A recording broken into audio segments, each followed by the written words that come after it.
Kampanye banyak anak, India jadi negara berpenduduk terbanyak di dunia. India kini memegang predikat sebagai negara dengan jumlah penduduk terbanyak di dunia, melampaui China dengan populasi mencapai 1,45 miliar jiwa. Namun, di tengah prestasi ini, India menghadapi tantangan baru, angka kelahiran yang terus menurun. Beberapa negara bagian mulai mengalihkan perhatian dari pengendalian populasi ke kampanye mendorong warganya memiliki lebih banyak anak. Dari pengendalian populasi ke kampanye banyak anak, pada masa lalu, India dikenal sebagai pelopor dalam kebijakan keluarga berencana. Sejak tahun 1950-an, negara ini aktif mengendalikan ledakan populasi.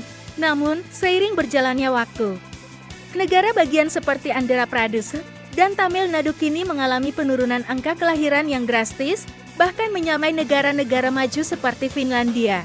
Kepala Menteri Andhra Pradesh, Nara Chandrababu Naidu, menjadi salah satu tokoh yang secara aktif mempromosikan kebijakan pro-kelahiran.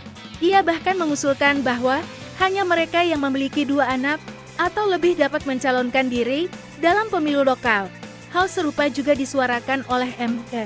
Stalin, Kepala Menteri Tamil Nadu, yang mendesak warga untuk memiliki lebih banyak anak demi mengatasi penurunan populasi.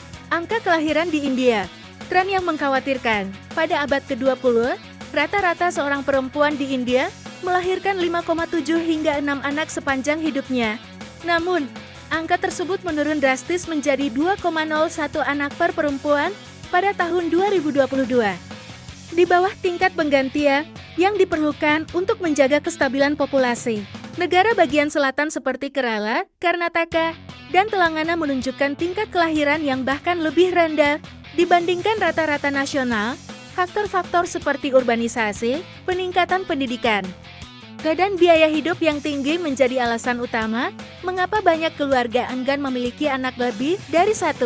Tantangan ekonomi dan politik di negara bagian selatan. Penurunan angka kelahiran tidak hanya berdampak pada struktur demografi, tetapi juga pada aspek ekonomi dan politik di negara bagian selatan.